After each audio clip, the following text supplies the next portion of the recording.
Well, good morning, everyone. There'll be a variety of people tuning in today. Uh, some are, most of us are Ananda folks. Some personal friends and some family are tuning in today as well. Uh, a couple of introductory notes. Many of you know me as Mahavir, formerly Marcel. My friends and family know that I'm Mahavir, but so that's what you see on the screen, Mahavir, which is my spiritual name. I'll be referring to Ruhia, which is Connie's spiritual name. Throughout the presentation, there are several stories about her and us together. This is spiritual story time, and who doesn't love a good story? I mean, our path is built on stories. The autobiography of a yogi is a story. The path is and the new path are stories.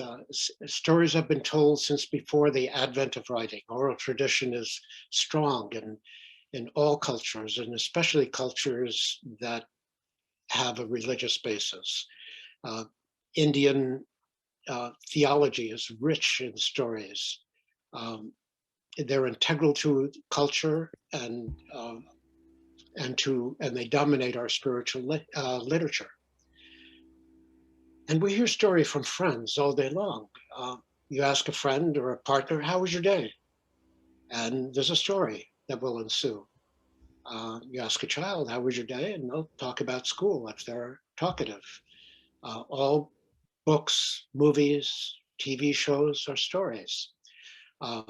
People like Shanti, Ruhia, and myself in medical practice, we hear stories all the time. Stories, it's estimated that when a speaker talks about a philosophical or theological message, that people only remember 10 to 20% of what they hear.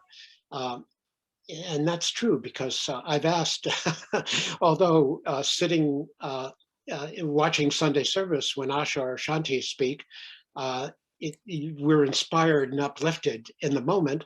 If someone asks me, what did they talk about? I said, well, let me think about it. Because although in the moment we're uplifted and we know exactly where we are and we're following the tale, it's estimated that we remember 10 to 20%. And those of you that are listening have this experience, I'm sure. But it's also estimated that a good story with a point, with the same theological or philosophical point, people remember 30 to 50% of what they hear. That's because stories create mental pictures that help us retain the message much better than just making point one, point two, point three, point four. And great sermons are not the one with the most information, but the ones that people remember for months later, that actually move people to stay in a certain state of mind or state of grace. So we often remember our teacher stories much better than sermons, to wit. All of us know the stories of how Asha came to meet Swami Kriyananda at Stanford, in the tent at Stanford, with all the students in that tent, and we all know the story of Swami's finding autobiography of a yogi, reading it and hopping on the bus and heading almost immediately and heading out to California. So we remember those stories. We see ourselves reflected in stories, and they give us meaning because we enter into our imagination in the stories and create the pictures in our own minds, which is different than watching a movie on TV or listening to a presentation where people go 1, 2, 3, 4, 5. And stories also link us, that timeless link to ancient traditions, legends, myths, archetypes, and tell us truths about ourselves and the world. Now, try and remember everything that I'm saying now, because later on when I tell a story, you'll remember the story and the point of the story, but you're not going to remember everything I'm saying now. You'll just get the idea of it and carry it with you for the next short while. stories connect generations together. The stories, my son is, Gabriel is on this uh, Zoom meeting, and we're connected because of the stories that I'm going to tell. And I'm going to tell a story about Gabriel, not about him, but about how he came to be. So the stories enter our imagination, and we experience the narratives as if they were real, and we feel the emotions uh, of the narrative in listening to the story. Um, when someone tells you their story, have you noticed how you're drawn to them and you want to hear their story? You become attentive when someone is telling a story, and I'll talk a little bit more about that in a moment. So we know that let me just say this. I did note a few quotes, a couple of quotes about stories. A Native American proverb is that tell me a fact and I'll learn. Tell me a truth and I'll believe, but tell me a story and it will live in my heart forever. Um, all stories teach. This is from Philip Pullman, a well-known author. All stories teach, whether the storyteller intends them to teach or not. They teach the world we create. They teach the morality by which we live. And they teach it more effectively than moral precepts and instructions. And we know this to be true within our own experience. And there are a few guidelines that help us tell better stories. And one is to choose a clear central message and narrow the scope of the story. When we choose a story, especially in the spiritual traditions, and this is what mostly what we're about today is spiritual storytelling, we want to tell a story that progresses towards a central message. And when crafting the story, you should have an idea of what you're building towards and what you want to communicate. Just don't tell a story because it's a good story, but tell it because it's dynamic and illustrates what you want to communicate. Another thing about stories that is important is to not shy away from conflict, but to embrace it. In spiritual storytelling, in dramas, if you're watching a drama on television, there's always a conflict. There's a protagonist and an antagonist, and they build the drama together. Then there's a denouement, which means a resolution or the unwinding of the story, so everyone understands everything. And hopefully a kiss at the end of the story. But embrace conflict because the drama and the tension between opposites is what creates a good story and which brings it to life.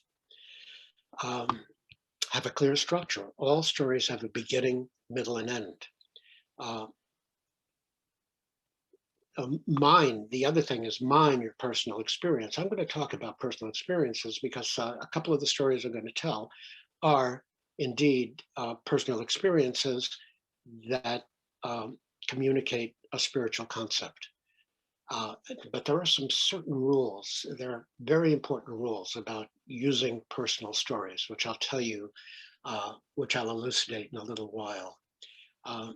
Saying funny things about yourself during a story is a great way to make your listeners comfortable. Okay, and engage your audience. No one wants to hear a story that is like this. Today I'm going to tell you a story about blah, blah, blah, blah, blah, blah. You want to look at your audience and you want to be animated and you want to communicate to your audience directly. Don't rush. Vary your speed and volume. Use different voices with different characters. And then finally, observe good storytellers. We have a number of good storytellers right in our congregation.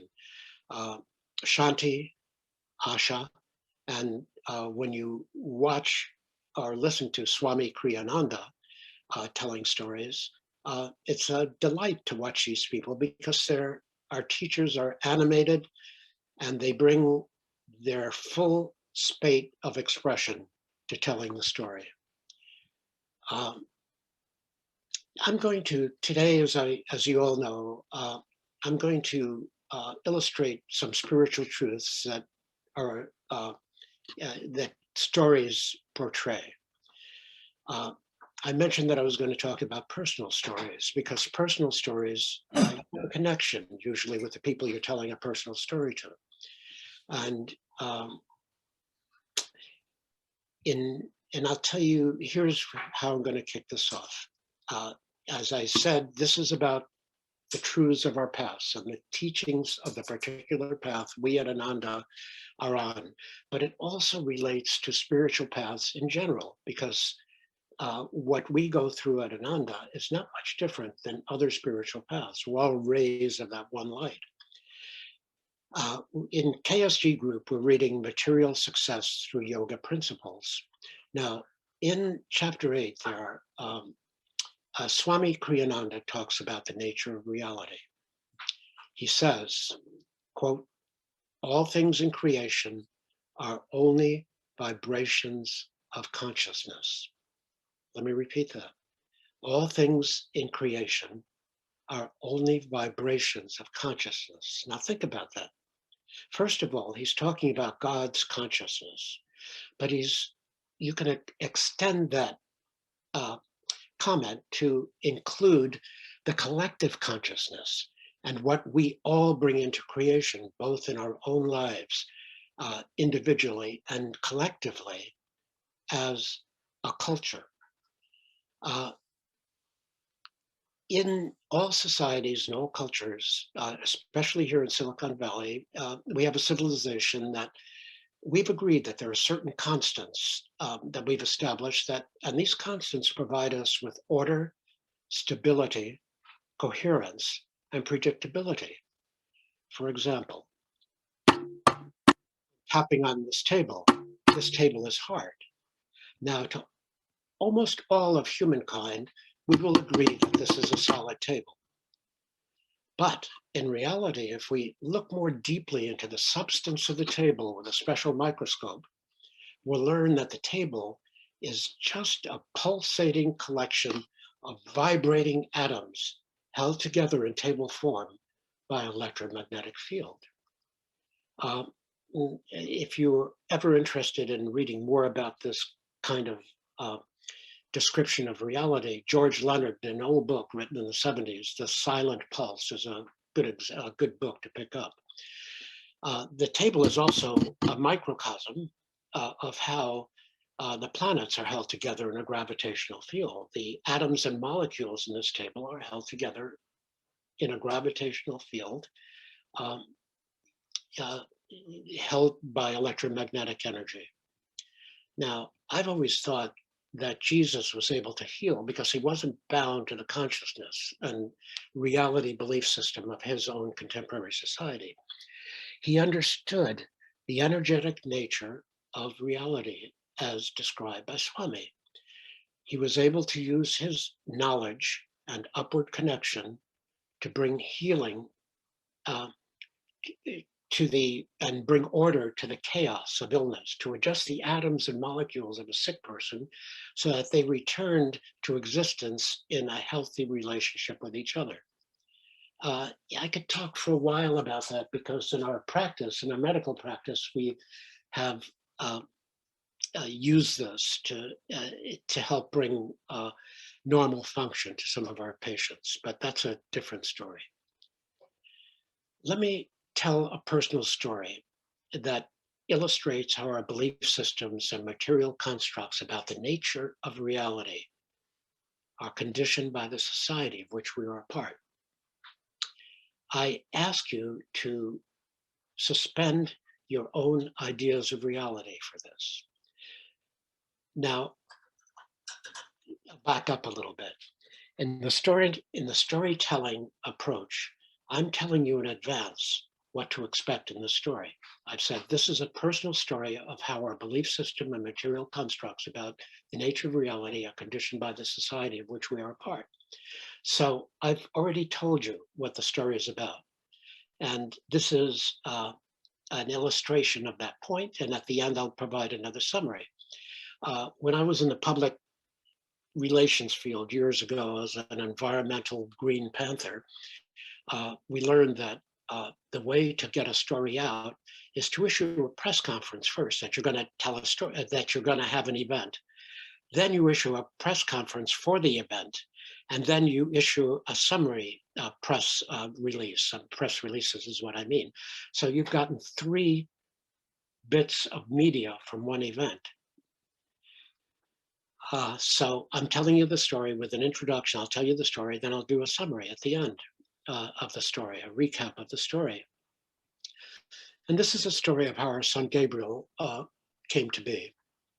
Again, suspend your belief systems and understand that consciousness creates reality. Enter and will enter into a world where the laws of matter, as we suppose them, are truly vibrations of consciousness of the people who inhabit that world. Now, many of you know that years ago, Ruhia and I lived in Japan. And while we were living in Japan, one of our good friends was a progressive Catholic nun. And I was in my mid-30s, Connie Ruhia was in her late 20s. And our friend asked us why we didn't have children. We replied that we were waiting for the right time. And she laughed and said, there's never going to be a right time. And we recognized immediately that she was right. We were living in the future, not the present moment. And we would always find a reason to delay bringing a child into the world. Now I'm going to have a slight digression, but I'm going to return to point as part of the story. There's a wonderful musical film. Keshava would know this well with his background, but others of you would know this well as well. The Music Man. Now, during The Music Man, the protagonist, the huckster, is at night on a porch with Marion, the librarian, and the huckster wants to get close and intimate with Marion, the librarian. And Marion, the librarian, says, I'm waiting for the right person to come along. And the Music Man says to her, well, live for tomorrow, and you'll have 1,000 empty yesterdays. It's amazing how you remember lines from movies and lines from books, but that's a line from the Music Man that is relevant to the story. So we would always find a reason to delay bringing a child into the world, and hopefully we wouldn't have 1,000 empty yesterdays. Well, one moment. Many months had passed and we still had not conceived. So we went to a fertility clinic in Japan, and after test for both of us and imaging studies, we learned that Ruhia's fallopian tubes were scarred, twisted like pretzels, and stuck to her uterus. Now, there was no way conception could occur in that situation. Tears were shed, and we tried to move past the disappointment and live our lives. Now, living in Japan put Asia at our doorstep. And those of you who have been to Asia know that different things happen in Asia. So we would spend our vacations from our university teaching positions exploring the richness of the vast continent. Now, our focus was to travel to places off the tourist routes where indigenous cultures still thrived. In many parts of Asia, in these cultures, a person's wealth is measured by their family and the children that they have. So we were often asked why we didn't have children, since we were at the age when having a family was normal, natural part of life. We'd reply that, well, we had a medical condition that prevented conception. Most people would sadly nod their heads in commiseration with us. But in one of our travels, we found our way to a small island in the Philippines that was mostly cut off from the rest of civilization. On this island, a gentle and lovely tribal culture thrived. No cars or electricity on the island. And the island was so difficult to get to, we paid a fisherman to take us across a channel that separated the island from a larger, more developed island. Now, when the local people on the small island asked us about children, we repeated our oft-told story. And one of the village women said, "Oh, that's not a problem. We have a woman on the island who's a healer, and she can help you." We looked at each other and thought, well, why not? Participating in another culture's rituals was one of our travel goals and one of the reasons we love to travel. So being ever hopeful, we opened our hearts and surrendered. That's an important word, surrendered. And in the next story, you'll find out how important it is to me personally and to Rahia as well. So we were living in a little bamboo hut with a banana leaf roof on the beach. And for 2 weeks, the local healer put on her best dress and came to us to our little bamboo hut and made me sit outside on the steps. And I could hear her chanting and praying and chanting and praying as she massaged Ruhia's abdomen with an herbal concoction in coconut oil. Yeah. So, and this went on for 2 weeks, as I said. So we returned to Japan. It was time to return. We lived in Japan for 7 years, so it was time to return to the United States. But we learned that Ruhia's fallopian tubes had normalized. And after a naturopathic treatment to clear the tubes of the remaining soft blockage and gunk that were still in them, Gabriel was born. Now, to our Western minds, this was humbling. We learned, as Swami said at the introduction to this story, that all things in creation are vibrations of consciousness. This is all the summary. I gave an introduction, told the story, and this is summary. All things in creation are vibration of consciousness. As a society, the folks on this island held in their consciousness that physical structural anomalies could be reshaped by prayer and laying on of hands. They believed in using positive, inspired, upwardly focused energy of consciousness to reshape physical reality. Let me say that again.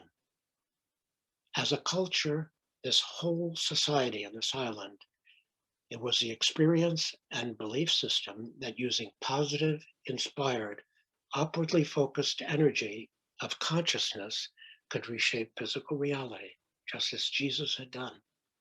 Now, did this healer have a gift? Yeah. Yeah, it's a gift we all aspire to. It's a gift that opens our consciousness to let healing occur. This, through her, she realized that God was a doer, and she was the instrument through which God's healing energy flowed. Powerful, huh? Now, this wasn't our only experience of this nature in Asia, but the lesson of all our experience was that our personal belief systems about the nature of reality are merely a collective hunch that allows us to navigate with some predictability through our worlds. All right? So why did I tell you this story? Well, as I mentioned, personal stories are immediate. We know the cast of characters, and personal stories deepen our connection with the storyteller. We get to know Asha and Shanti and Swami through the stories they tell, the personal stories they tell. And next, I chose the story to illustrate a basic principle of our path.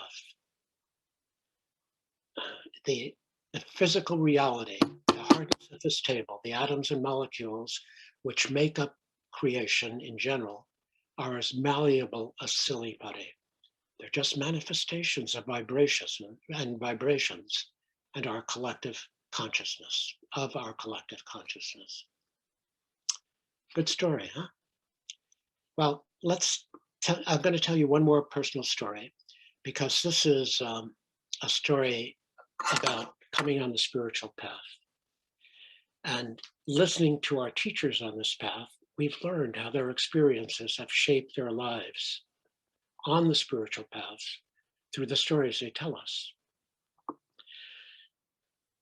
We all come to the spiritual path in different ways. Some of us feel that yearning, the sense of emptiness, and we begin a search for connection with which we resonate, something to fill any a void or emptiness, call that we feel in our lives.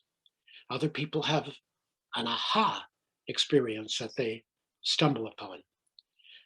We identify with these stories and resonate them because they remind us of our own stories, and they inspire us and let us know and affirm that there's something more, there's something greater than this. All right. A few years ago, I taught an Ananda class in uh, spiritual expression through acting, where I asked class participants to tell their own stories of how they came on the spiritual path. And each story had a lesson. And many of the stories of the participants in that class brought tears of joy to our eyes.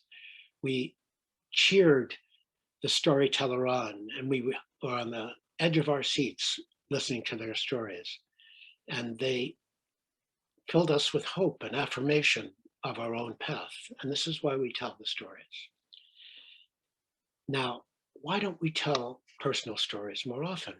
Well, the biggest issue for us is that many of us don't believe our stories are worth telling. We think they're too small or insignificant or too personal. So instead of crafting our own tales from our own rich life experience, we bring other people's stories and use them. And I'll do that today too.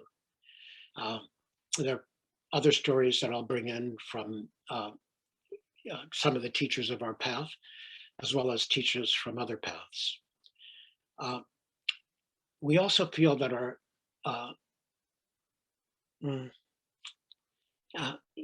we feel that our stories are not worth telling, and yet these stories are not insignificant because these special moments relate to everyone as well.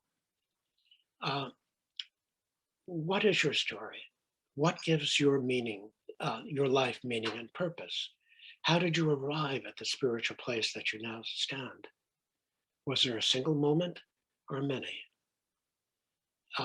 Look into your own past and find stories that matter most to you. And when you're teaching or speaking to other groups or speaking to individuals, use these stories because they're relevant to you and they will be relevant to other people. My dear friend Biraj journals his inspiration almost every day and has organized them into a book, Heart Calls, Soul Answers. What do you want me to learn today? This book is his story of his daily practice. Another thing about personal storytelling is don't make yourself the hero. Use your story to make a point, not to self-aggrandize or promote how spiritual you are. That does not work, and it is evidence, and everyone knows when it's not working, when this happens, and it's just not working. Don't make yourself the hero of the story. With all this being said, let me tell you my story, and here's the introduction to the story. It is a story of my returning to the spiritual path of my childhood, and it's my introduction to Master Swamiji Ananda are different tales. What I'm going to tell you now is a story about opening and surrender. It's also a story about denial and pretense. And ultimately, it's a story about redemption. There are only a couple of people that know about my life before I was a doctor. But my life in the 70s was centered in the godless world of politics. I was an environmental Green Panther. And when you're in the world of politics, it's a very cynical world. So and I was infected. When you have the energy of negativity and cynicism surrounding you, you're infected, just like it's a pandemic. So politics is full of cynicism. And the cynicism crept over into society religions, and relationships. And there was no place in my consciousness for God. And if the subject of spirit was raised, I either tuned out or walked away. The inner door, my inner door was closed so tightly, I didn't even know there was an inner door. I didn't even know that my insides could be breached by something other than cynicism. But I felt it. I knew there was something wrong. There was an unhappiness that permeated my cells, and I didn't know what to do about it. In 1980, I was sitting in a cabin in the middle of the Missouri Ozark forest, having a discussion with Joseph, a close friend. We were chatting about connecting with God. I was experienced that something was missing in my life, but didn't know that it had anything to do with God. Joseph seemed happy and fulfilled, and I just felt this unspecific, almost unbearable emptiness. You know how that is. Many of us have been there on the spiritual path. Now, listening to Joseph talk about his experience of spirit just intensified my own yearning and my recognition of unhappiness. In the course of our discussion, Joseph described his experience of opening his inner door to God. I told him that even if I could find the door, opening that inner door to God, even a little, would be a pretense on my part. I'd have to pretend. At this, Joseph immediately, enthusiastically, and animatedly jumped up, pointed his finger at me, and responded with words I never forgot. He said, "By all means, pretend." It was almost a command. Now, I was stunned, but I said, I have nothing to lose. I followed his life and I followed his advice, and I began to pretend that there was a door. And I really had to pretend, given my state at that time, and that I was just opening that door a crack. I imagined a brilliant, pure white light was shining through that door. It was not my experience yet. I imagined it. And what happened over the next few years is the tale of awakening, restoration, and healing. God stuck his foot in that crack, in that door, and he began to take over my life. Now, here's a point I wanted to make, and this is important. What I realized later was that the real pretense was my denial that there even existed an inner door. My logical, cynical, doubting mind derailed me. The truth was there for me to see. The truth was there for me to see. My continuing task was to surrender, to absolutely shatter my concepts and prejudices, and most important, to strive to rid my mind of the delusion that God did not exist within me. I said delusion that God did not exist within me. I learned that God was just waiting for me to open so he could take over my life. It's still a process. I'm still learning how to surrender. I'm still learning how to receive. And this wasn't going to be given to me just because I was a good person. I had to practice. I had to do sadhana. I had to, every moment, try to be in that place that I knew to be true and away from the pretense that I had established in my consciousness.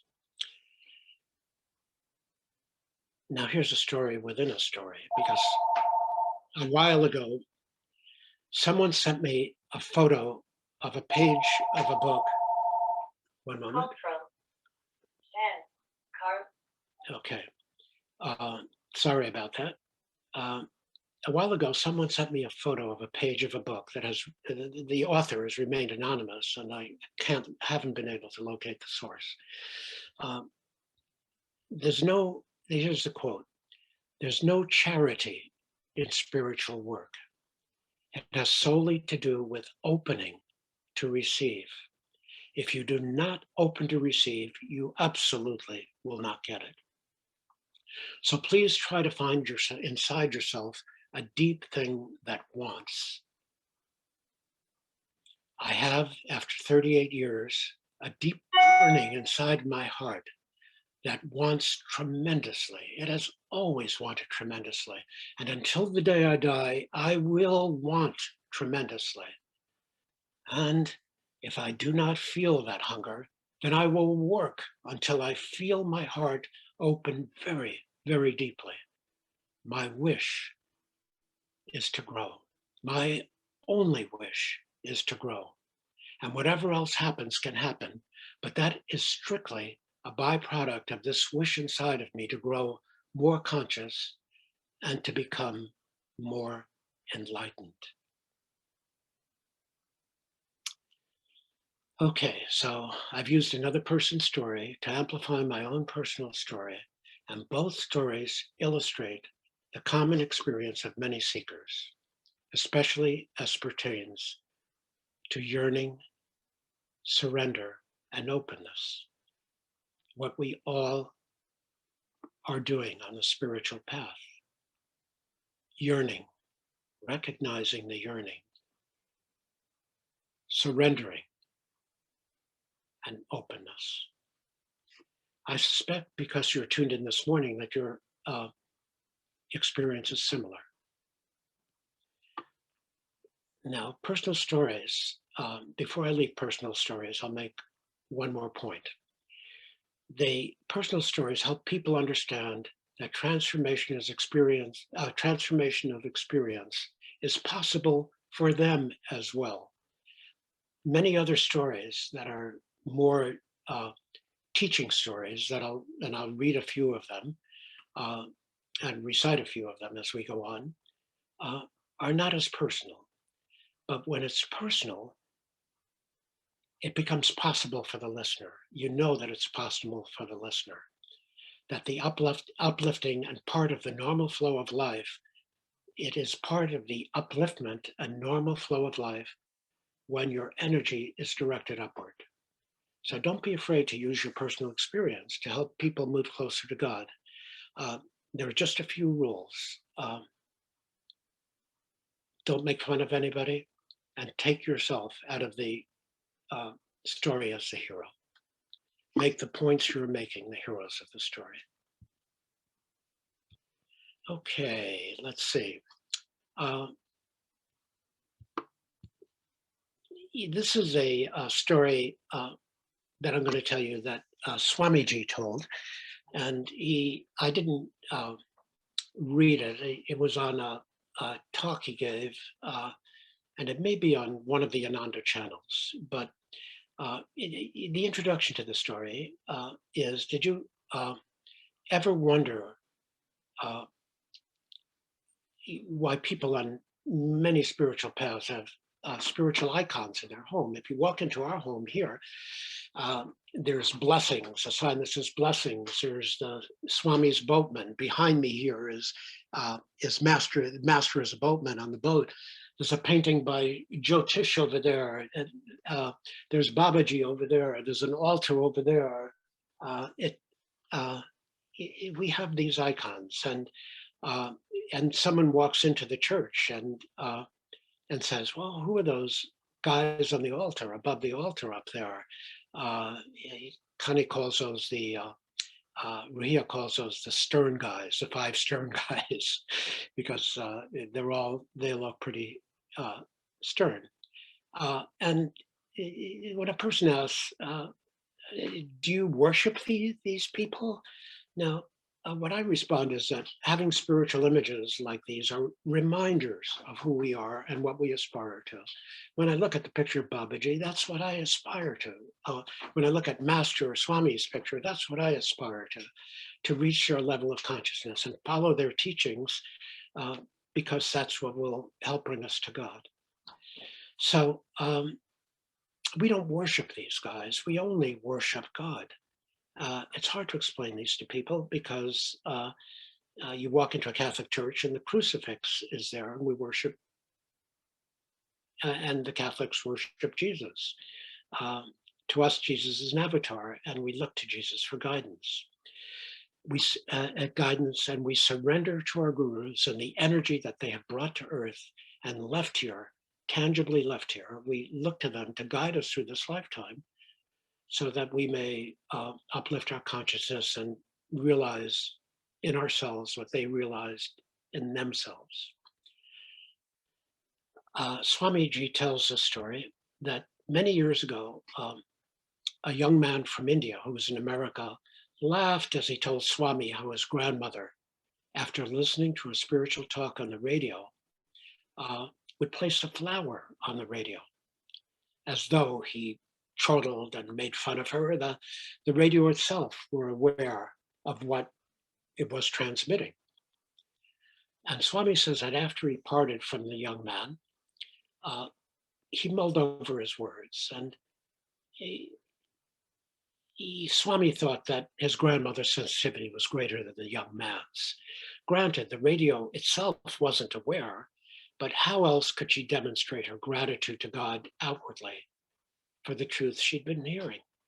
To her, the radio was simply a symbol, as was the flower she'd placed on it.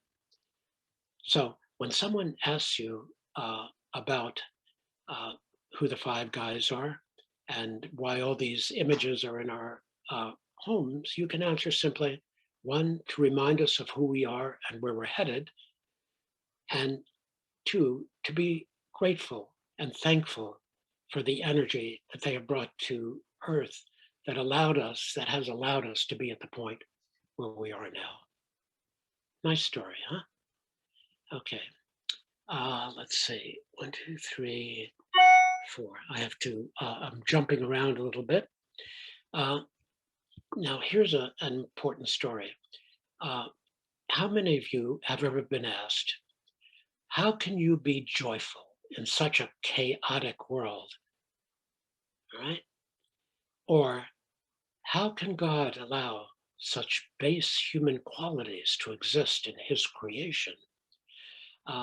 We hear this, I've heard this many times, people that just don't understand. So here's a story about how to answer those people. Now, there was let me get a lubricate here.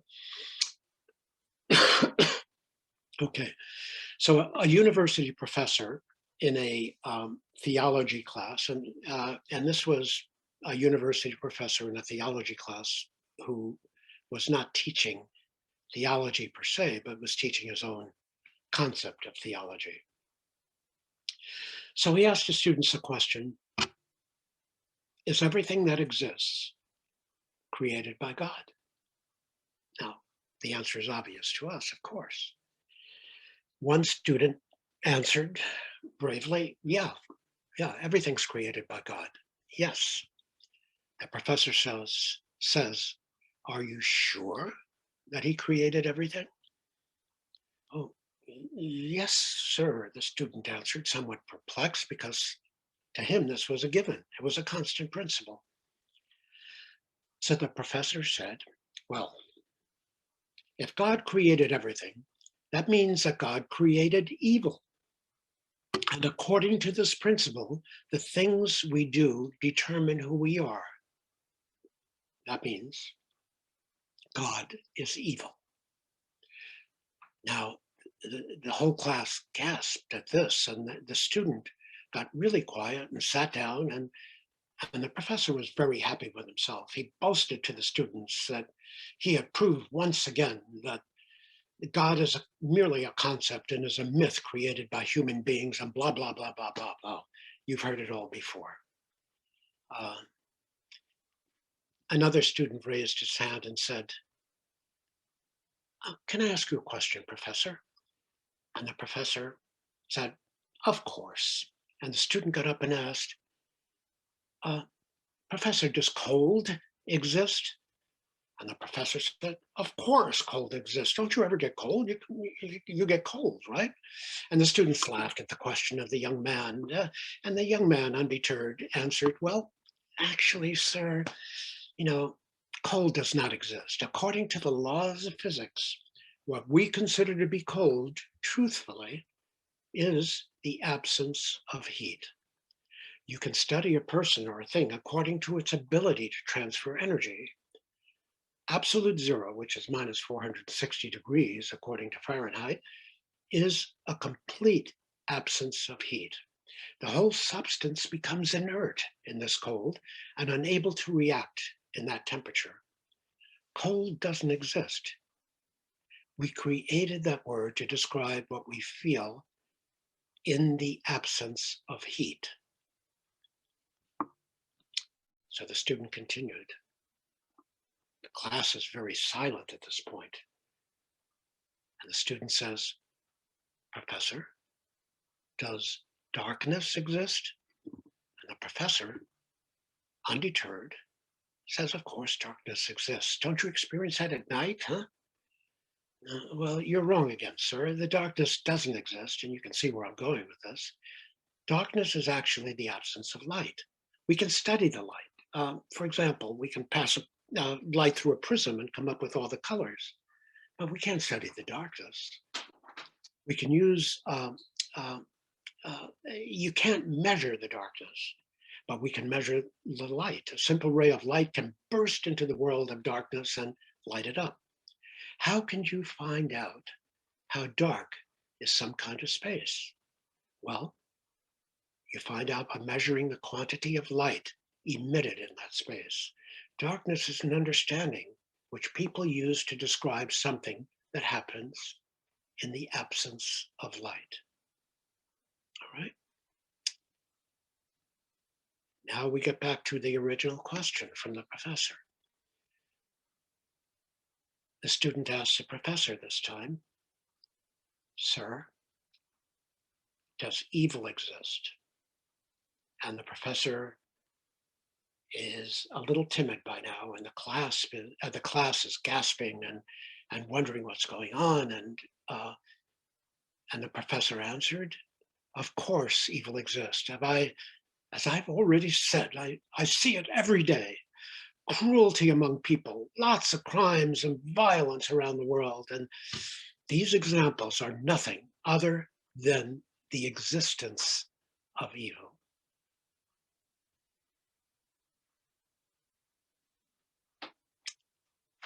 After a moment of silence, the student answered, Sir, excuse me, but evil does not exist.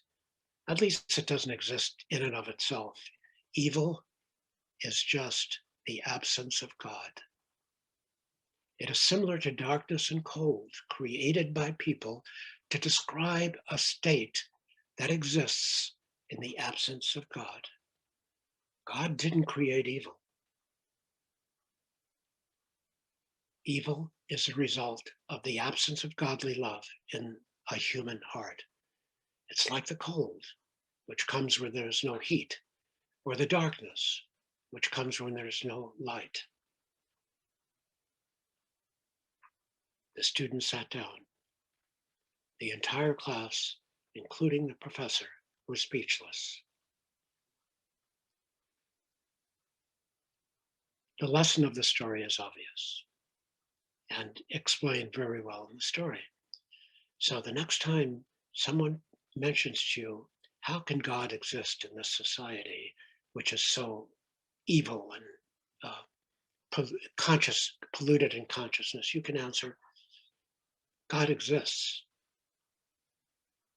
God exists. He did not create this. We created it by not opening,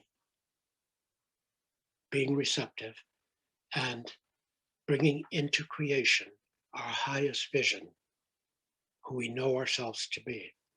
When we bring our highest vision into manifestation, God is present and nothing exists but God.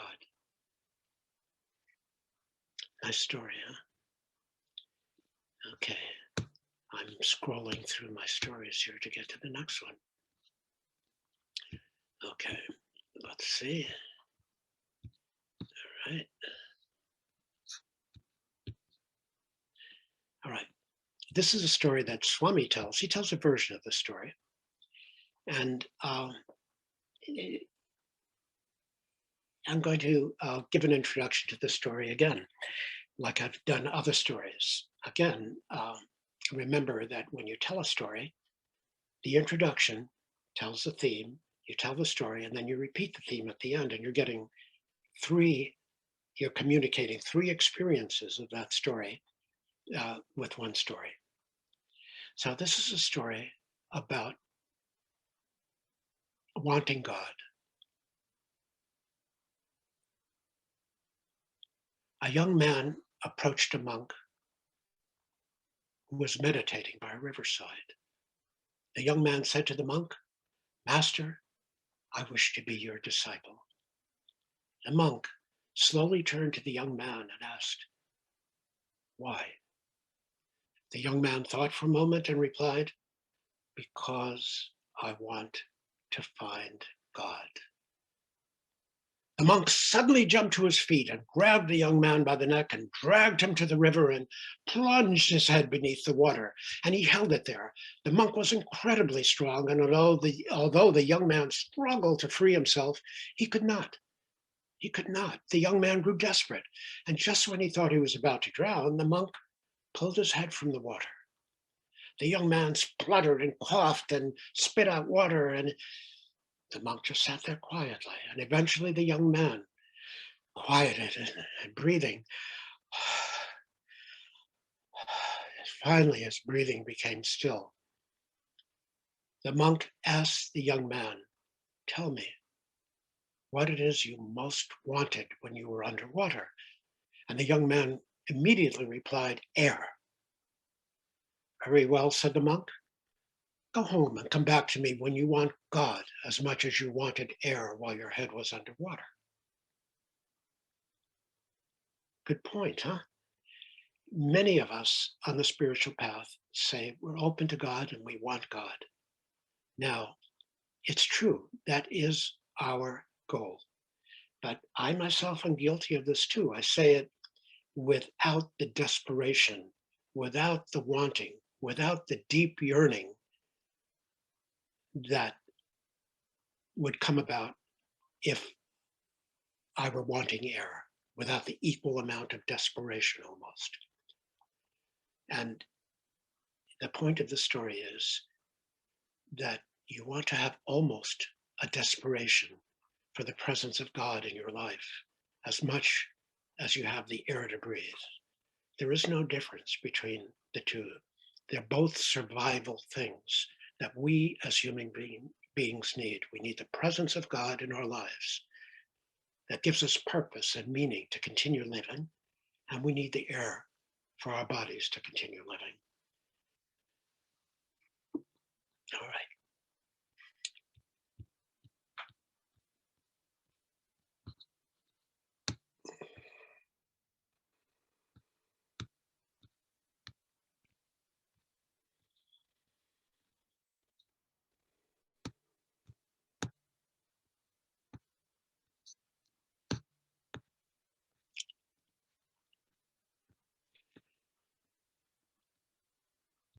There is this story is called An Old Soul Wound. Soul wound. Soul wounds, we know friends or family who have suffered some type of abuse in this lifetime or past lifetimes. Uh, a lot of it is mentally emotional abuse that lingers the most. Uh, these lingering wounds these souls have affect their lives, the very fabric of their lives. And we see someone, I have a friend who is not on this call, who, when her mother was pregnant with her mother would pound on her pregnant belly and tell our friend who was in the belly, "I hate you, I hate you, I hate you." And when our friend was born, throughout her lifetime at home, the mother continued this litany, I hate you. Now, these wounds are difficult to shed. It's really easy to say, get over it. You got to get over it. You got to change your focus. You got to lift yourself out of the swamp of self-pity and leave everything in the hands of God. It's not that easy. Um, Burning karma is not easy.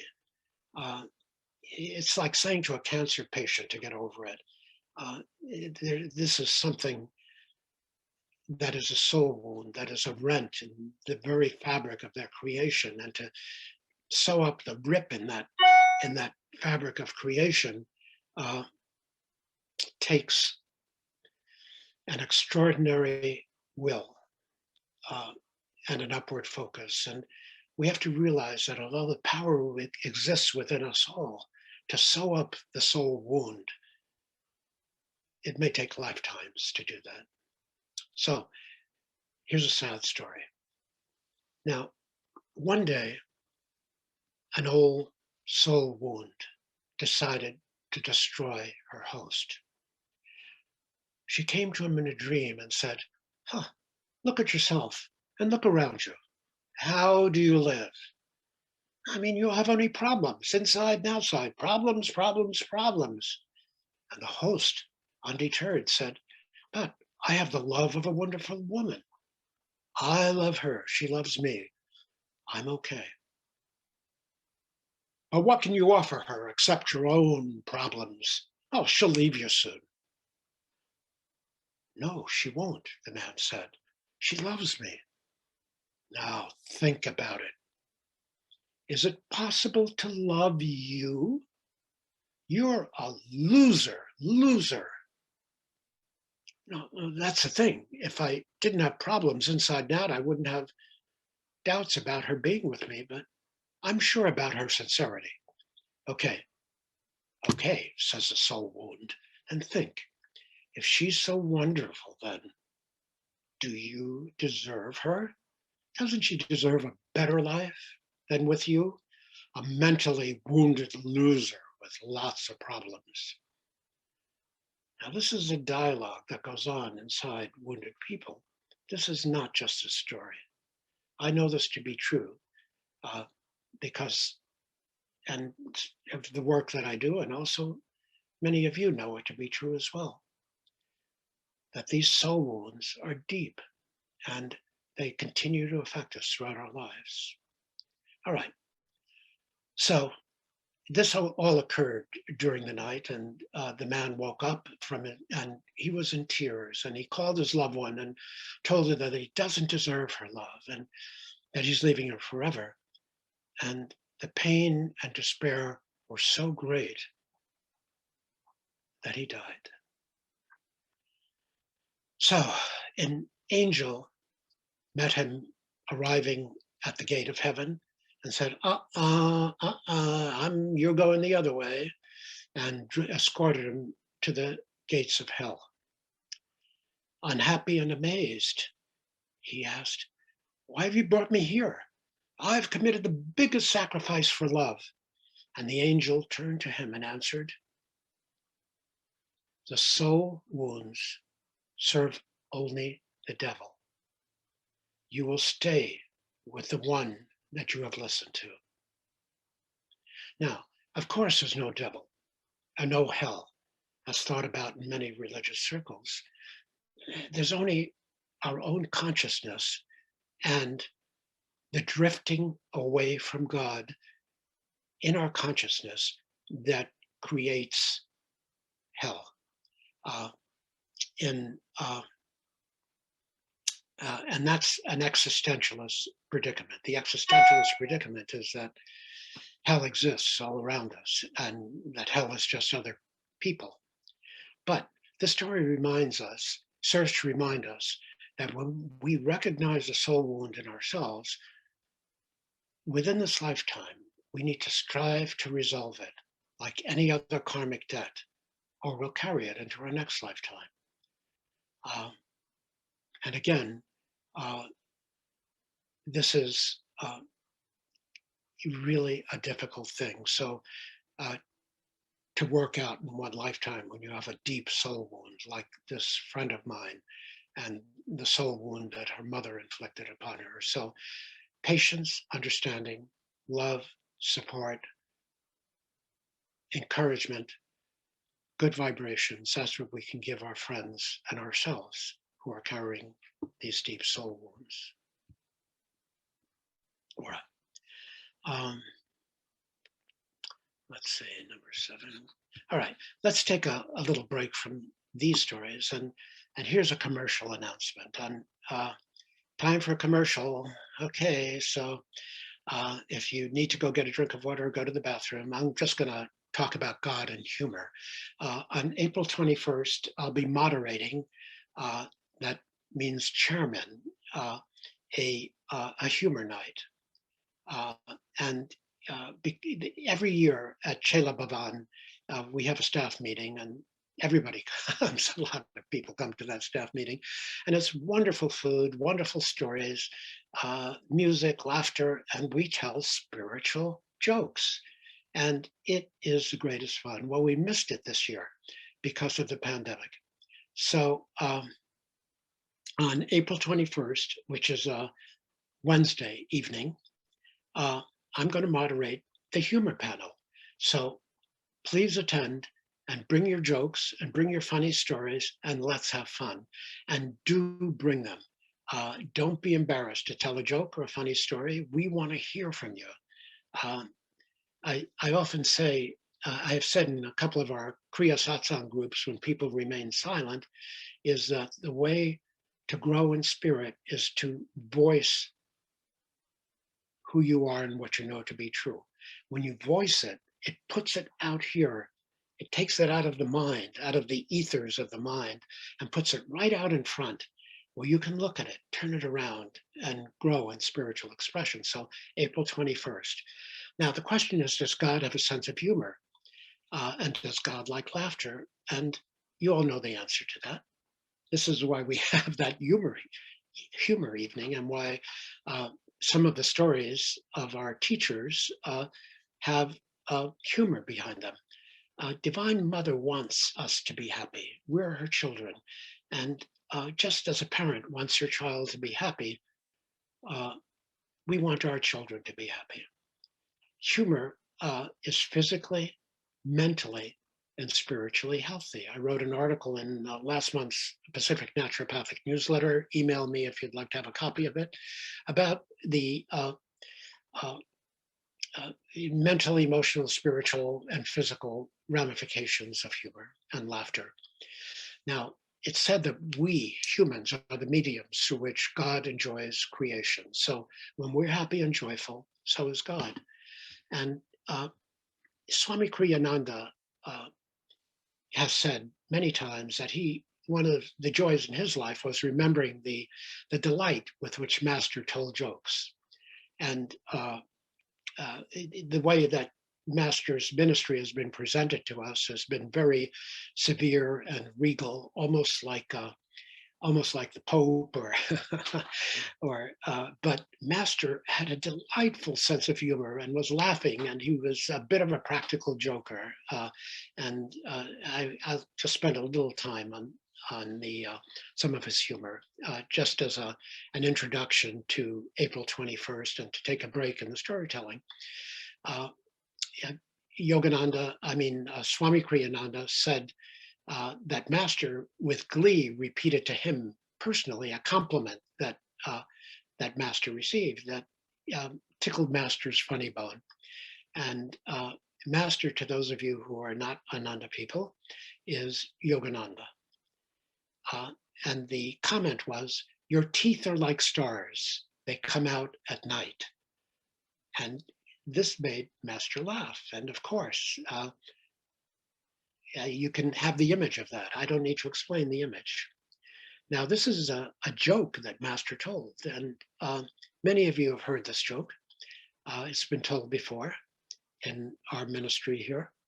Now, 3 men were drinking whiskey.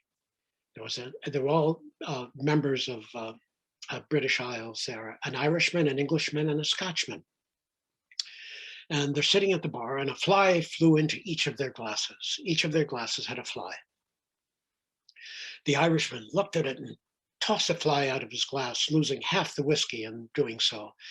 The Englishman carefully flicked the fly out of his glass. But the Scotchman, Master concluded with a pleased chuckle, picked up the fly and squeezed the whiskey back into his glass and then threw the fly away. And Swami said he still remembers the delight with which he pronounced the word, Master pronounced the word squeezed. I can't imitate that, of course. Another joke that Master told, and three Scotchmen went to church. When the collection plate appeared in the row in which they were seated, one of the men fainted, and the other two carried him out. So those two jokes had probably been told to him by Harry Lauder, who was a Scottish singer and composer that Master went to visit on his way to India in 1935. And anyway, those are Master's jokes. And humorous stories are often told to help people relax and tune in their awareness as to what follows. And when you tell a joke, if someone's wondering, and you're about to give a talk, and someone's wondering, do I have a rapport with this person, what they're going to talk about, who is this person? And you tell a story, it immediately brings a bond, creates a bond between you and your listeners, between you and the congregation. So instead of tensely waiting for the minister or the speaker, it helps people drop the rigidity and relax into the moment. And one of Swami's stories that he told at the beginning of one of his talks, and I got this from a live talk that Swami gave, and he's told the story a couple of times, always with great delight. One of the things about Swami Kriyananda that you all remember is that when he told a funny story, he would laugh uproariously, and you're laughing with him and at his joy, that he carried you along into his joy as much as you laugh at the story. So he told the story about 5 women who were talking boastfully about their sons. You know the story, as some of you do. The first woman said, well, my son is a priest, and everyone refers to him as father. The second woman, not to be outdone, says, well, my son is a Monsignor, and everyone refers to him as Monsignor. The third woman says, well, my son is a bishop, and everyone refers to him as Your Grace.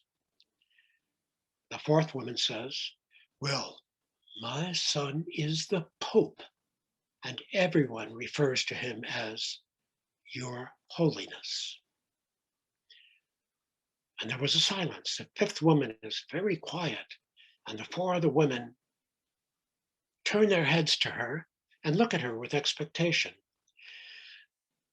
She sighs and says, well, my son is 6 foot 6 inches tall, weighs 320 pounds, and everyone refers to him as my God.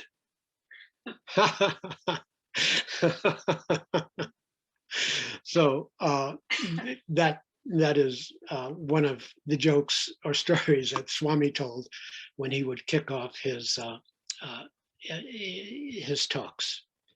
So again, the commercial break on the evening of April 21st, that's a Wednesday, I'll moderate the spiritual humor evening.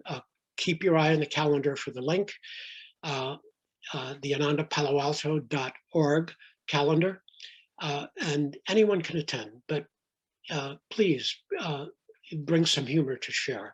You don't have to, but it will enliven the evening. And again, it'll help you in your own spiritual expression. Okay, so let's see, number 7. Okay, this is a story about meeting God. So I'll just read the story and then make the comment at the end.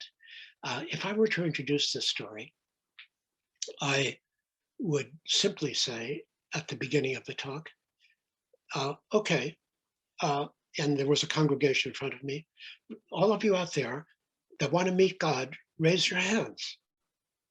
Okay, you all want to meet God? Okay, well, let's meet God. A little boy wanted to meet God. I mean, this boy was a saint in the making. He had the inner calling. He had the yearning as a young boy, and he wanted to fulfill that yearning. So he knew it was a long trip to where God lived.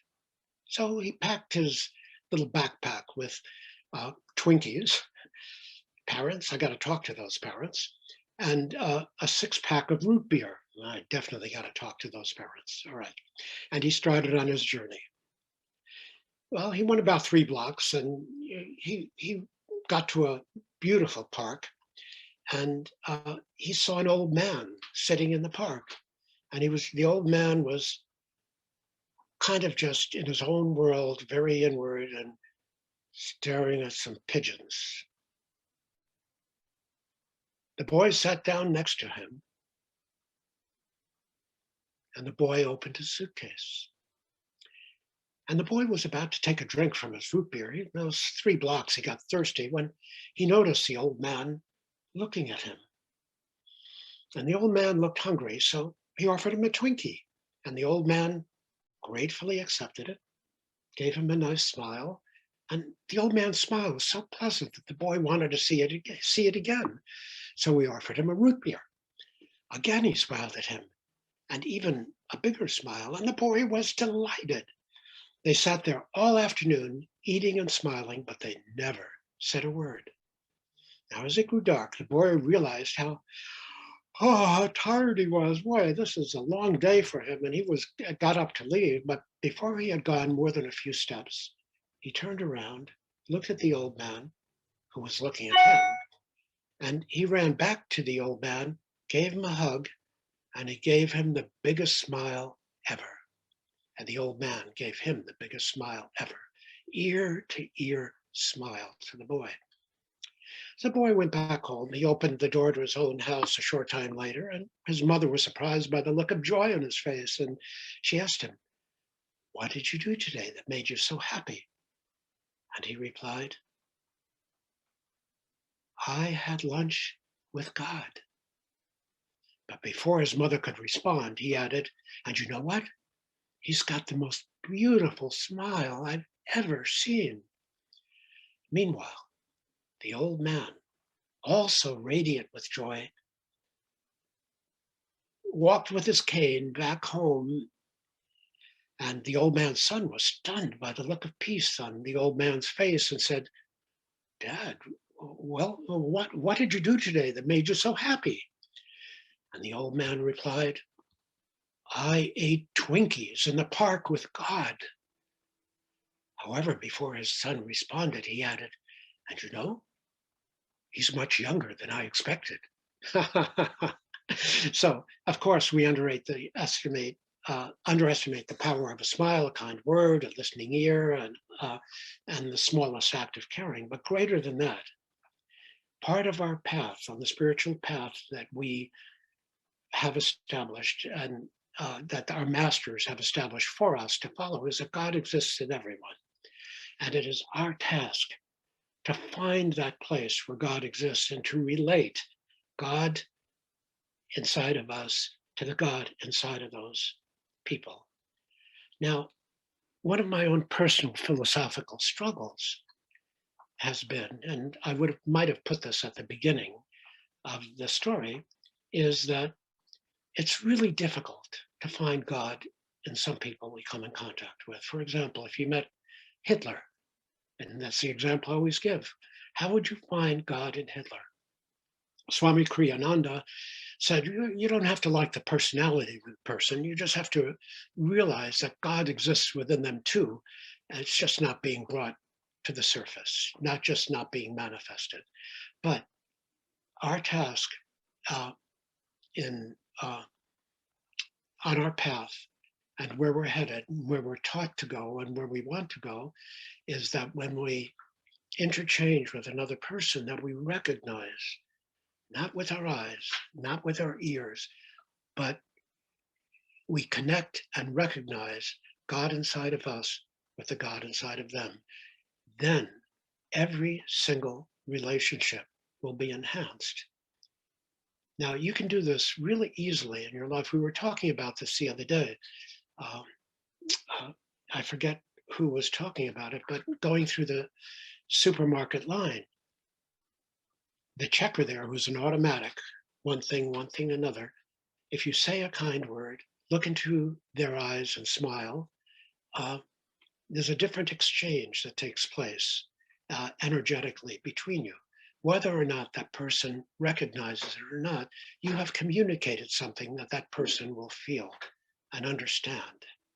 And energy, as we've said before, is contagious.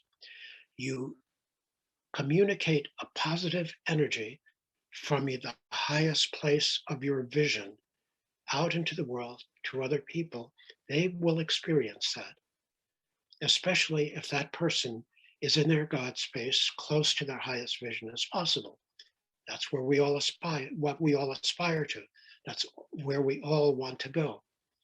Uh, yeah, so that is that story on finding God within other people, which is one of the teachings of our path and what we want to do. Let's see, the next story. My stories, I have the order of the stories, but in my computer, the list of stories is not in order. So I'm scrolling. All right. There are two stories that have the same kind of message. And the message is, we are in this world, we have many kinds of energy coming in our direction. And what we respond to, what enters through our permeable auras is important. So a Native American grandfather was talking to his grandson about how he felt. And he said, I feel as if I have two wolves fighting in my heart. One wolf is a vengeful, angry, violent one. And the other wolf is loving, compassionate, and beautiful. And the grandson said, Grandfather, which wolf will win the fight in your heart? And the grandfather answered, the one that I feed, the one that I feed. Give energy to the negativity that you experience in your heart or that comes to you from your environment. And that's what will infect you. That is the wolf you will feed. Ignore that wolf and feed the wolf of your highest vision. And that's the wolf that will win the battle. Beautiful story, huh? And there's another one that's similar to that, about the contagiousness of energy. And this story is sort of like that. It's a little bit different. All right. A guru and his disciple. This is the name of the story is the guru and his disciple cross the river. So the guru and his disciple were walking in the Himalayas back to their monastery. It was a long way and the roads were tough as it is a hilly region. And on the way to the monastery, there was a branch of the Ganges River flowing fully, though less violently than the Ganges in some places. There was a beautiful young maiden sitting close to the river, and her village was on the other side of the river. But she was scared to cross the river by herself because she wasn't a very good swimmer. Even though it was just wading deep, the current was strong enough to knock her over. And she asked the elder monk to help her cross the river. Of course, said the elder monk. And he held her in his arms and they crossed the river and he let her down. She went to her village. And after thanking the monk, she went to her village. And the younger monk wasn't taking this all in easily at all. he looked worried and judgmental and concerned. And when the monks got to their monastery after a couple of hours of difficult walking in the hills, the younger monk still had uh, a sense of unsettlement, a feeling of not being settled or knowing what to say. But sensing this, the guru asked him what the matter was. And the disciple said, "Master, we have sworn to never touch a woman, but you carried her in your arms, and you tell us not to think of woman, but you touched her," complained the disciple. The guru just said this with a smile. "I carried her across the river and left her on the other side, but you are still carrying her."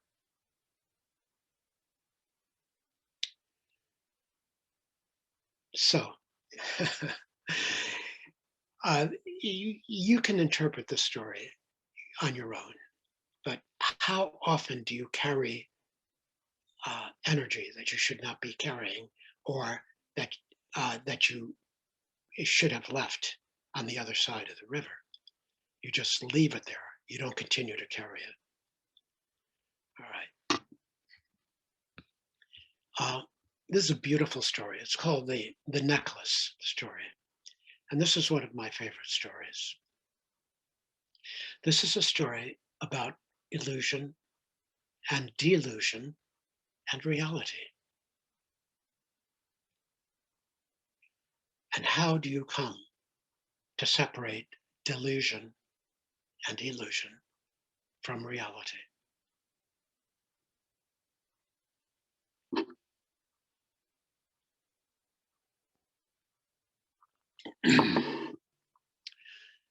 Once upon a time, there was a king who gave his daughter a beautiful diamond necklace for her 16th birthday.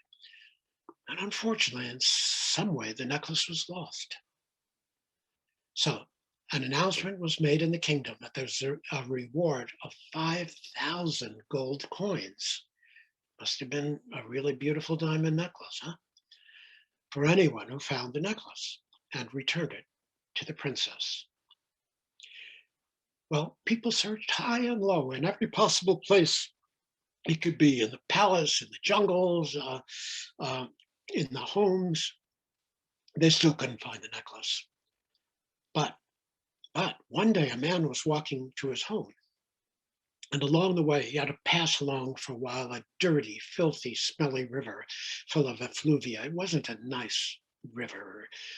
It was just almost like a sewer.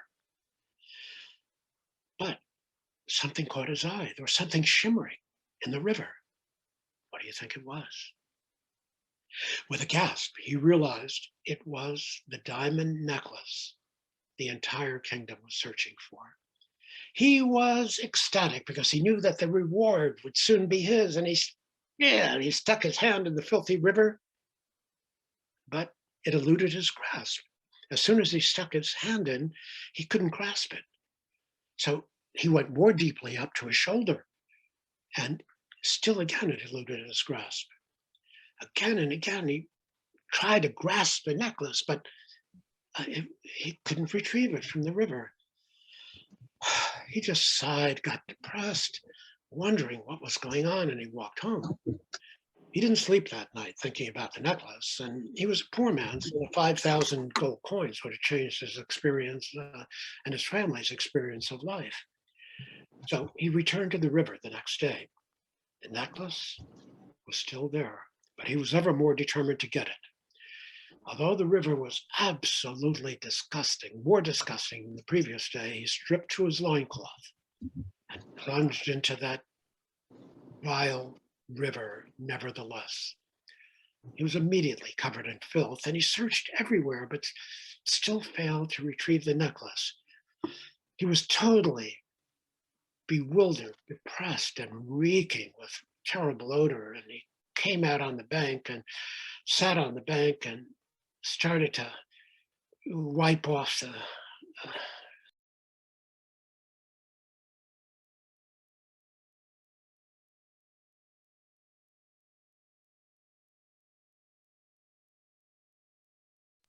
Okay. Saranya, have you heard to what I've said to this point? Sorry, Mahavir. That was a technical. Okay. But All right. fine. Shall I start this story again? No, we were up to he's crawling out of the river after being plunged in the second time. All right. Okay, so he crawls out of the river, reeking with odor. And just then a saint was passing by. And the saint said, what's the matter? And the man refused to tell the saint what the matter was, thinking that the saint would want the necklace and the 5,000 gold coins for himself. But the saint could see that the man was deeply troubled and persisted in asking what was troubling him. Finally, realizing that the saint had absolutely no interest in material possessions, the man pointed to the necklace in the river and told the saint about the trouble he was having retrieving it.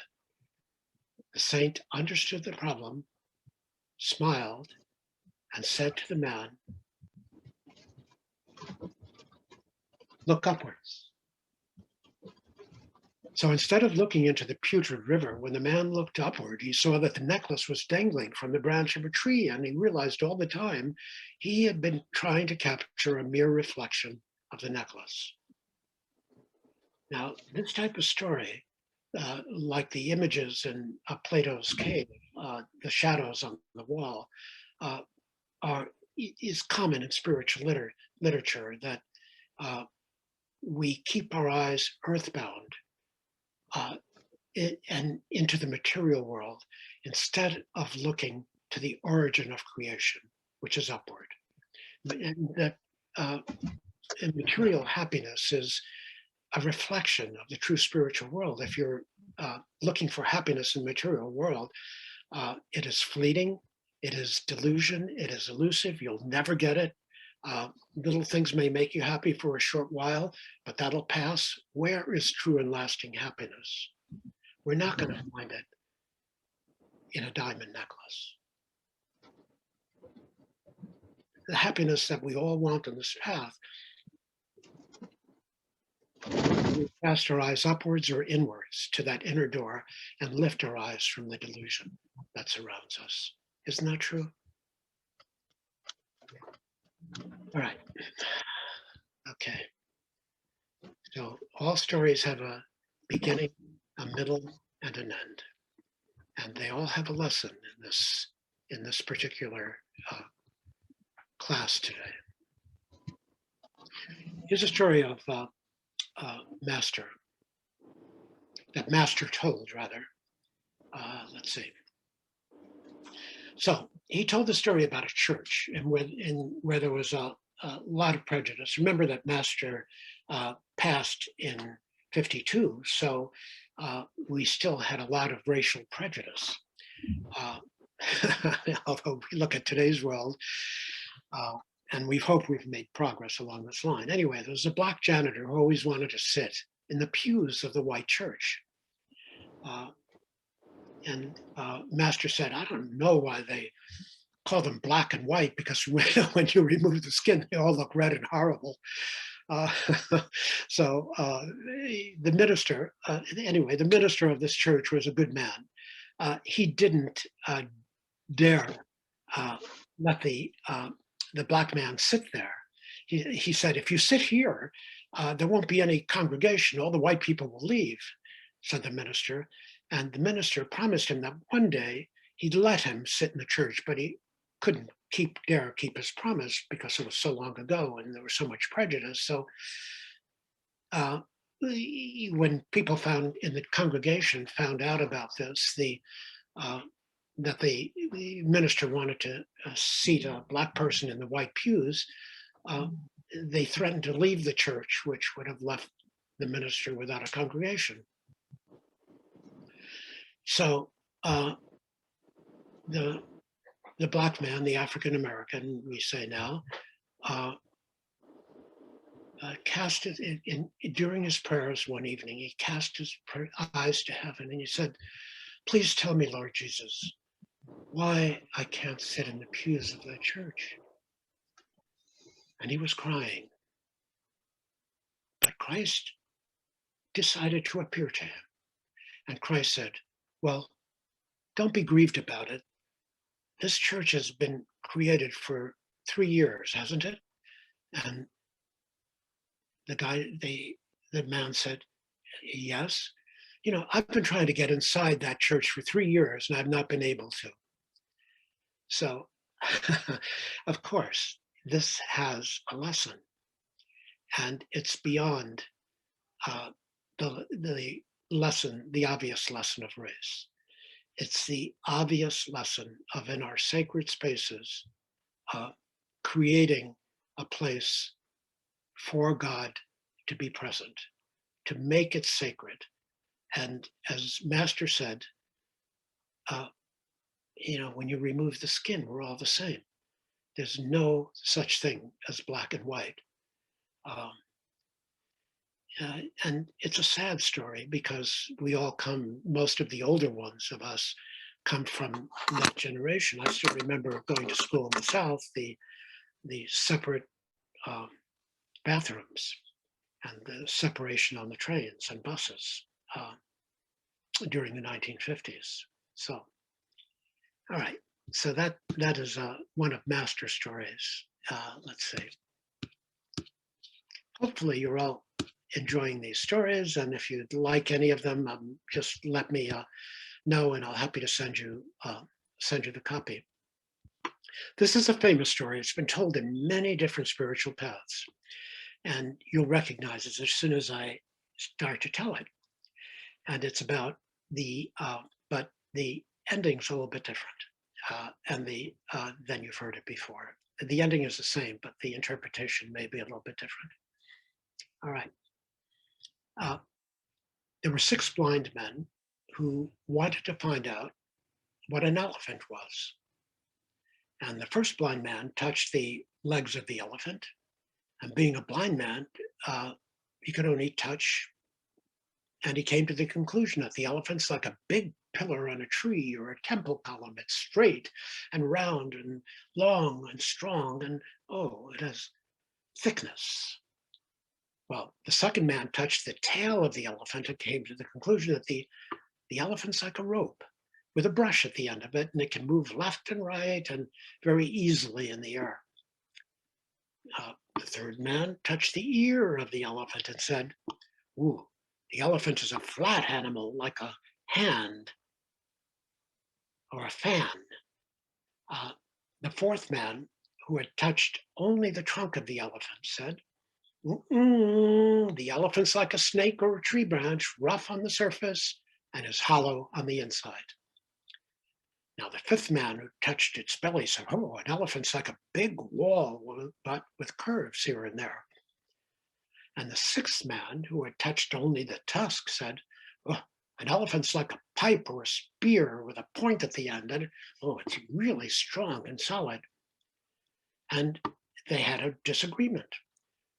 Now, they went to a man who had eyes and had seen the elephant, and each explained his side of the story and asked him who was right among them. And of course, the man who had seen the elephant said, well, you're all partially correct. The elephant has features that you explained and much more. Now, there are different paths have different variations of the story, but the message is the same.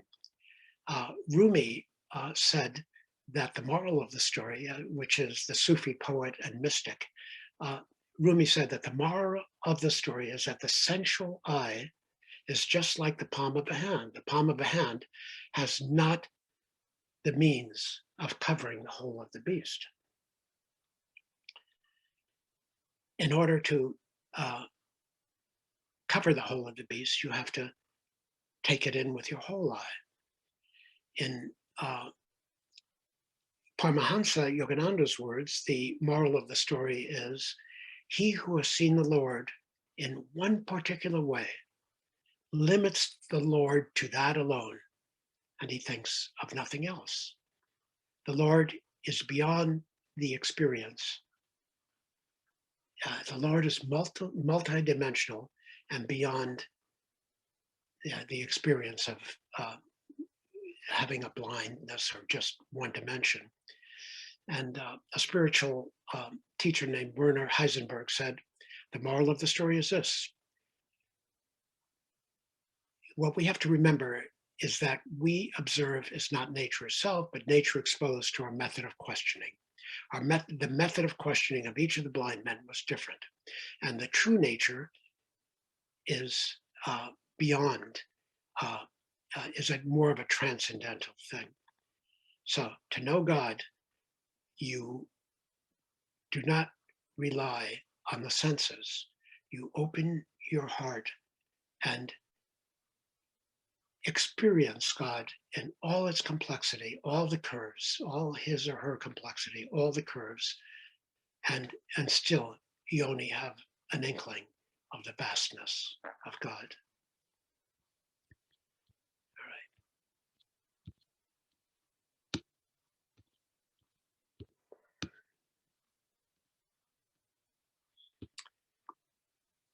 right. This is a story that I like a lot personally. And I like it because it speaks to me and my own experience in life and what I aspire to.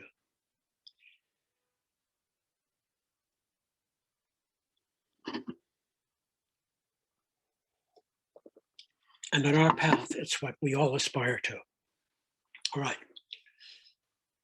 The ones, and you recognize that there are that many of the stories are about saints. So these stories are all created with a teaching purpose. The earlier stories were more personal, and I've told some of Masters and Swami's personal stories. Okay, there once lived a saint who was so holy that the angels visited him to bask in his holiness. And the saint's entire day could be summed up in two words, and the two words are, he gave. Now, these words were expressed in his smile, his kindness, and his charity to all creation. He gave. So the angels told God about the saint, but of course God already knew, and the angels said to God, please grant the saint the gift of miracles. And God said, all right, go and ask the saint what it is that he wishes. Excuse me.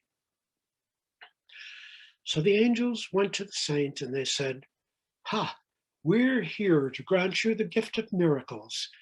Would you like to have the power to heal the sick with your touch?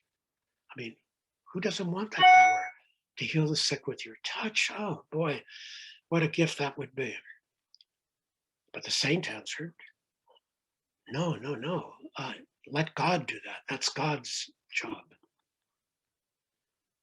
But then the angels asked, well, would you like the power to convert wayward souls and bring them back to God? And the saint replied, no, that's your job. That's the mission of angels. It's not for me to convert. The angels asked, well, would you like to become the model for patience, attracting souls by the luster of your virtue, and thus glorifying God? The saint replied, no. If men are attracted to me, they would then become estranged from God. They should communicate directly with God, not be attracted by God, not by me. The frustrated angel said, oh, what is it you desire then? And the saint thought for a while and he said, what can I wish for? Okay. I wish that God fills me with his grace and his love. With that, I would have nothing else. I just want to experience that in every moment of my life. Now, the angels were getting a bit testy. So they said, you must ask for a miraculous power or one will be forced on you. We'll force a miraculous power. That's what we'll do. And the saint sighed in surrender. Very well. Then what I want to do is to do a great deal of good without ever knowing it. Now the angels were clearly perplexed. They didn't know how to do this. So they had a long conversation about what to do, and they decided upon the following plan. Every time the saint's shadow fell behind him or to either side, so that he could not see his shadow, it would have the power to cure disease, to soothe pain, and comfort sorrow whenever it touched someone. But he would never see his shadow because it was to the side or behind him. Interesting. After this, when the saint walked the dusty roads on his journey, his shadow, thrown on the ground on either side of him or behind him, made the dirty, arid paths green, caused withering plants to bloom, and gave rise to clear water and dried out streams. Also fresh color to pale children and joy to unhappy men and women. The saint simply went around about his humble daily life as he always had, diffusing healing and joy, much like the stars diffuse light or the roses diffuse scent, without ever being aware of it. The people, respecting his humility, followed him silently, never speaking to him about his miracles, and soon they even forgot his name and referred to him only as the Holy Shadow. Now, what's the story about? You notice that when the angels came up to the saint, they used the word you, you, you. And the saint said, no, it's not about me. It's not about me. It's not about me. I don't want this. You've got to sacrifice that ego identity. You've got to crush that ego. This is a teaching of our past. That particular kind of ego where we get recognition for what we put out in the world, that's not what us want. We all aspire to live our highest vision, and while living our highest vision, remove the obstacles that prevent the grace of God from flowing through us into creation. If we took this to a worldly level, if every human being removed the obstacles to allowing God's grace to flow through us, what kind of a world would this be?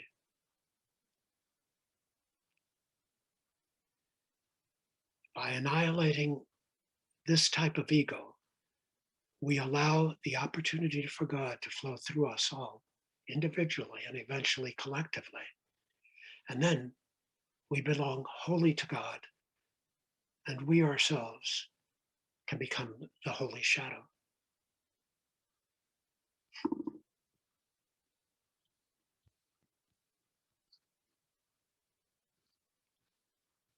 There's a poem that amplifies this particular, this one particular story. And let me see if I can find it.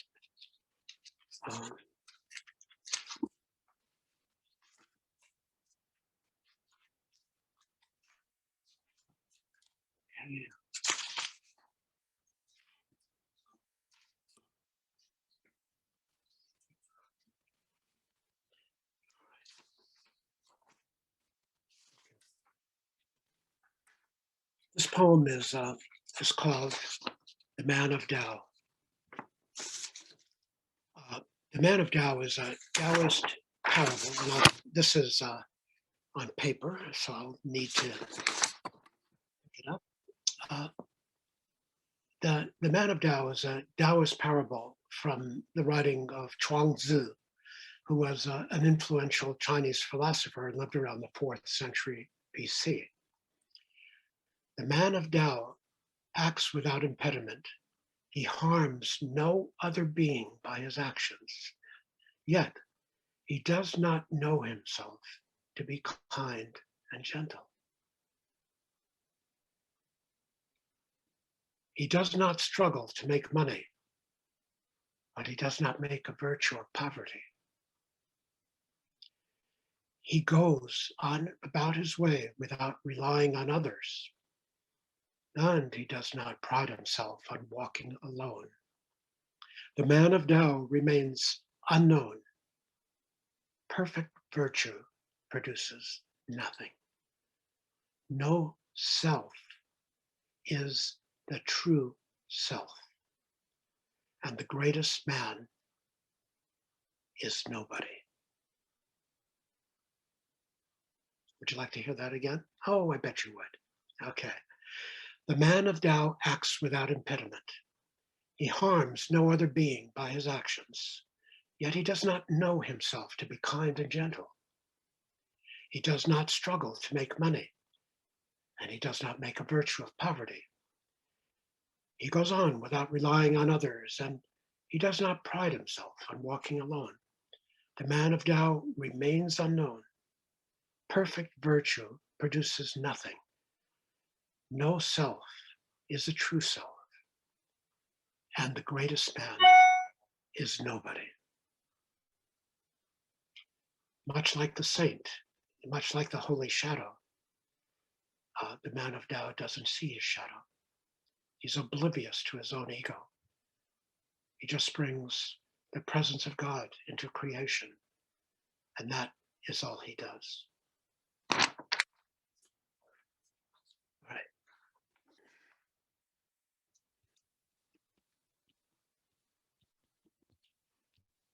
Let's see how we're doing for time. Okay, we have a couple more minutes, a couple more stories, then one announcement. All right. This is a this is a story. This is a story of the Buddha.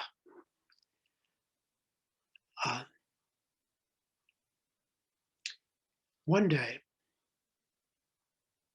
in the early morning, I'm not going to give an introduction to this story. I'll just we'll talk about it. I'll talk about it at the end.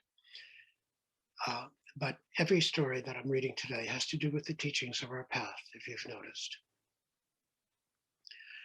One day in the early evening, the Buddha was sitting in a garden quietly with his disciples.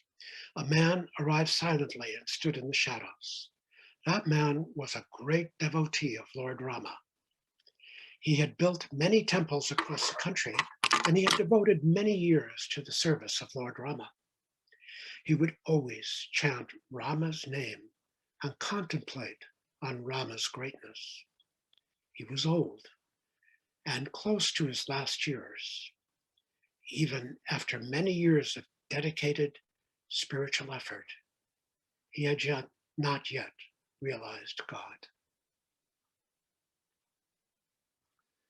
He wanted to know for sure if there was a God or not. And when he heard about the realized one, Buddha, he came to get his doubt cleared.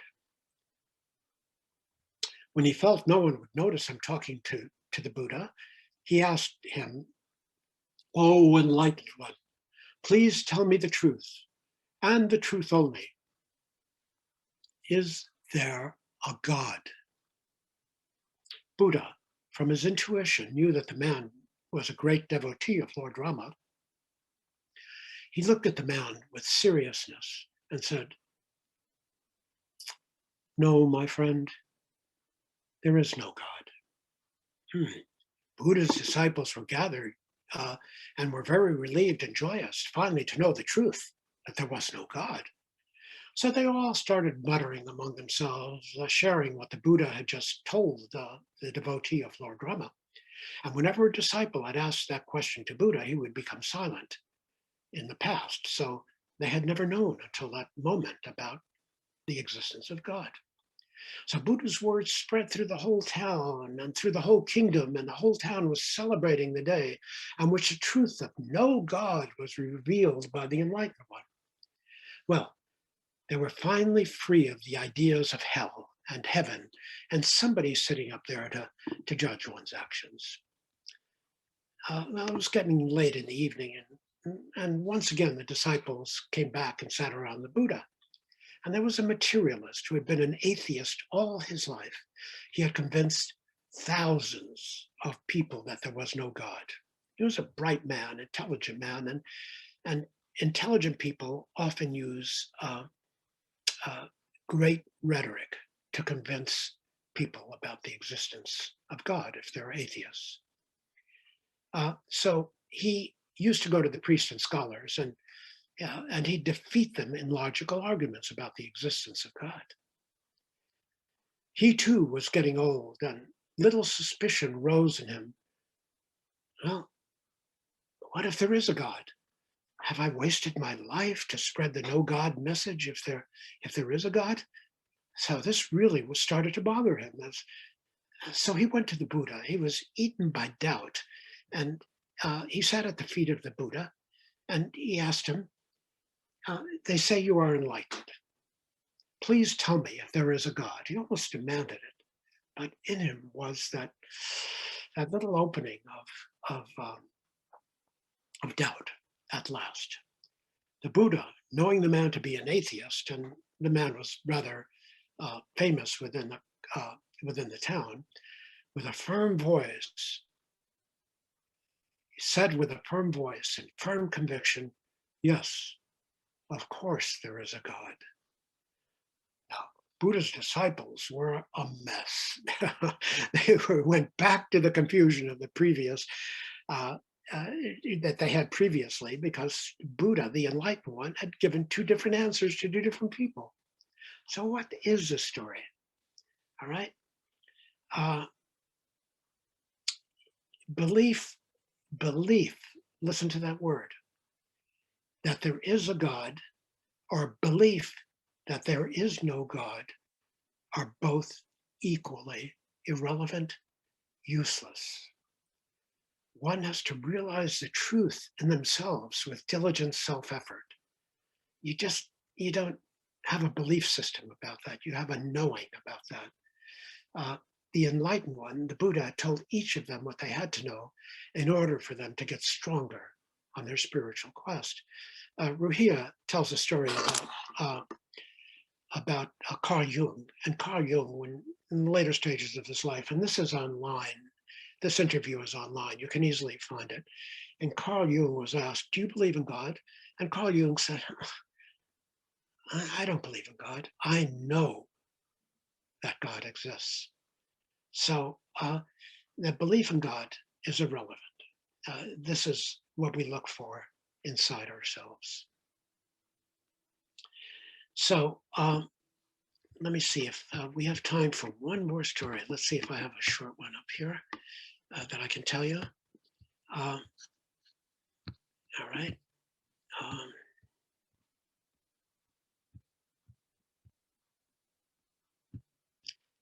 Okay.